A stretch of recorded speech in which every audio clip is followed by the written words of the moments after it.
Монголын зохиолчдын эвлэлийн шагналт зохиолч Сойрхын Пүрвсүрэн. Одхон тогооны хишиг өгүүллэг. Ойлон буурал оройтой жаахан бор толгодын хөлөшгөлөн хатгсан жижигхэн хар майхны салхинд дэрвсэн хормойг наранд онгож бууралдсан говийн хөгчлуугаар даруулан тархиам бяцартал балбуулсан модон гадцыг золтос өсчүүлэн газарт шаагаад сэр жавар салхин салхилаад байна хөө гэж нургсан баргил хоолойгоор гунигтайхан аялах жандал өвгөн урд хүрээг нь эргүүлсэн хуучин бүрх малгайныхан оройг гурван мойног хуруугаар эвлэгхэн чимхэж энгэр цээжэн сэвх зуур заамнаас нунцсан хэдэн мөнгөн товчоон саг хийлгэн савчуулж бөгшүүлэн ханиалгав. Өдөр оройдон дулааханч өглөө үдэштэй салхи цохиод сэрвхэн байдаг болж буцах цагийн аяс юм болов уу да? Буурал дээдсийн буян хэдэн малын зах маань өөхөн бөмбөлөө болтлон овоо твэрэг авлаа. Холбоо сайрын марааг ганц өдөр долоолгоод өтг бууцандаа дөгтгийм билүү дээ гэж бодон доод хөндийгөр нэг суунаг шаргал тоос манруулан бэлчих хэдэн хоньныхон зүг сарвчлан харж суулаа. Өнөө маргаашгүй л шогшоод ирэх учиртай да.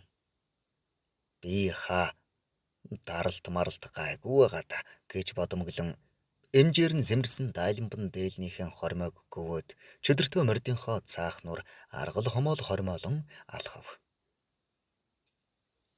Хүмүүлийн дундгуй шиг талын буурал толгодон хоньны хорглоор цоохорлож намрын хэдэн сардаан отор хөн тэнвчлэх жандал өвгнийг нутгийн залуус гайхаж шогшрохын хажуугаар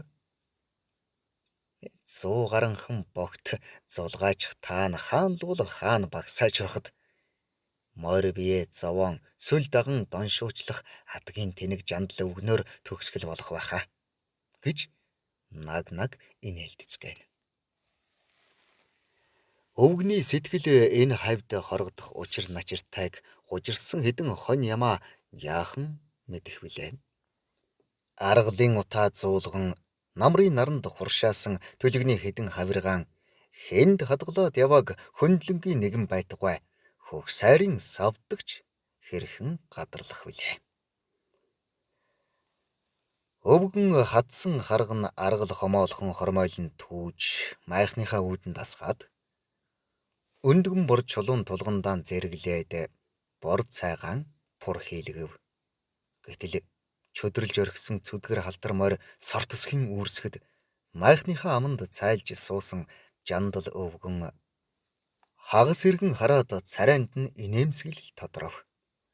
За сайхан намарчж байна уу лам минь? Сайхан таныг чинь нүгэд явчихаас нь өмнө одхон тогооны дээжээ амсуулах минь гэж бодоод шогшуулчихлаа. Иш яах нүвдэ намрын хайлган цагаар морь зовоож гэж хэлэхдээ цаанаал нэг өөр юмсэг харан мишилзэн суув. Таныг өдийд энэ хаваар байгаа гэдгийг гадралж л суулаа л да. Одхон тогоогоон тавих гээд 2 хончглоо гэснээ тохож ирсэн цагаан ширэн дайлангаасаа тосдаасан бор ааруул цагаан тос годгор ууттай боорцог цодгор дашмагтай нэрмэл тэргүүтэн гаргаж 2 гардан барив. Унтрах шахсан галдаан түлш нэмэн лавдуулж нар утаа үнэртсэн богийн хэдэн хавирга үйсэн бор цайгаан бүрэгтэл буцалгах зуур ойрд хүртээгүй хатуу идэний дээжийг нүд анин залглаад хайрхан гал залгилчих шиг л боллоо гэд шараагаан даган сагалдргалах хөлсөөн шудрах өвгнийг харсан лам авгай хөөр хийдөө шанааных нь яс товоогоод өтлөх шинжтэй болжээ. Алс нутгийн арз Харь нутгийн шарз тоодгүй хэрнээ миний гарын нэрмлийг л амтрахад байдгийн гэж бодолдоо уусан алдарч сэтгэл урамшин суув. Хавиргаар амталсан цайнд тос хөвүүлэн ууж сууга өвгний царайг сэмхэн ажигласан лам авгайн харц энгэрийн хэдэн мөнгөн товчон дээр тогтож тэртэд хоцорсон залуу насаан ирэхгүй дурсав. Хорч хүрээгүй жаахан шар охин саахалтын өвгөн дархан санжаагвайг номгочилж дээлийн 6 мөнгөн товч хийгээд өгөөч гэж шалсаар энэ хэдийг урлуулж билээ.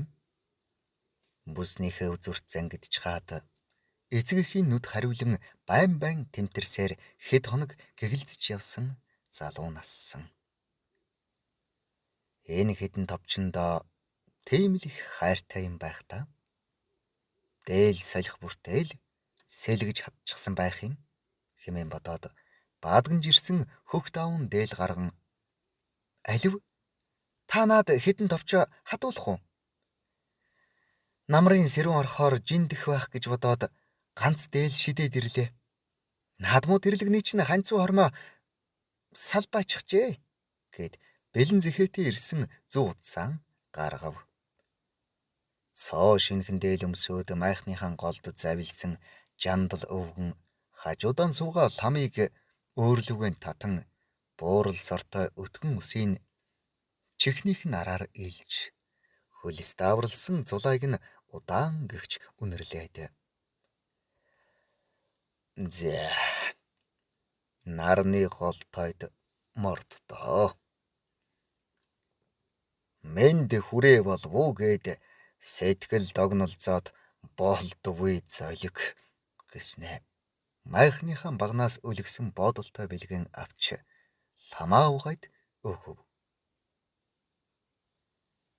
Бүдүүн хээр морой хааныг ташуурдан эргэж харсаар гүвэд авсан ламаа угайн араас бүртийдл зогсоод үлдсэн жандал өвгөн шуухартал санаалдаад ямар үеийн үртэй сэтгэл юм бүү мэт гэснэ.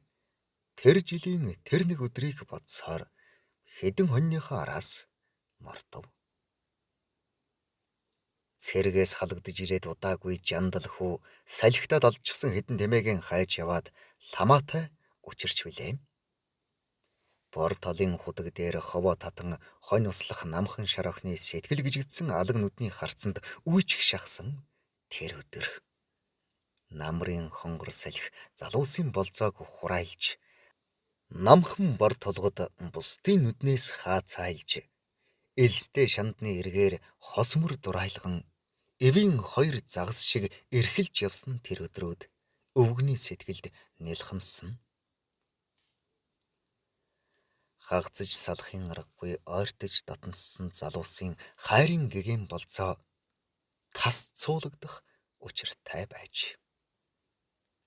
Намарчин ижилсэн морд толгой зөрүүлэн зогсоод намс ганхах шивэн толгой бүхэлзөөд нарны илч харж өдрийн хугас өнгөрч намхан толгодын дундах сүүдэр хүүшлэхийн үес хөөрхөн ламын эцэг буурал довдон өвгөн хай гэж чимээ өгсөөр гүвээ орон гарч ирвэ.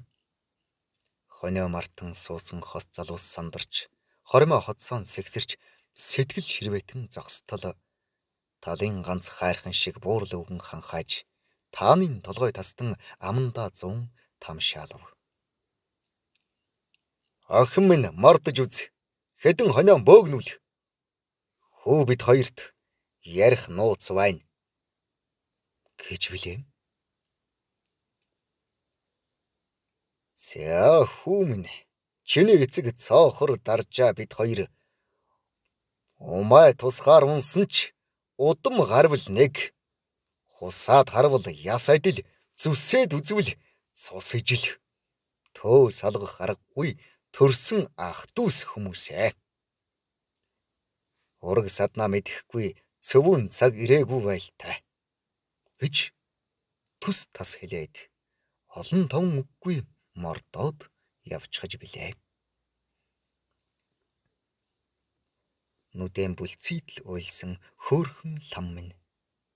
Тэр өдрөөс хойш нүүрлүү минь эгцэлж харахгүй. Хайраа буруулан цахилсан юм. Нүмгэн бодолдог эндэж нүгэл үлдэн алдсан гинэн томоогүй нас минь зүүдэнд уяатай, зүрхэнд хадаатай ирсэн. Сэтгэлэн чагталж дийлэхгүй сэм сэмхэн шандууравч сэвтэх учиргүй удам ах дүүсийн ёсон гэж би. Буурал довдон ахын ганц охины хурим буянтын хөндийд багтахгүй нэжгэнж байна гэж явуулын хүний амнаас ижийтэйгийн хамт сонсоод буцах шуудтай хамт нисчихмээр санагдаж байсан. Залуу халуунаас элэгдэж бүхийсэн хойно буурал довдон гуайг тэр үедээ нохойтож явсныг хожуу мэдсэн.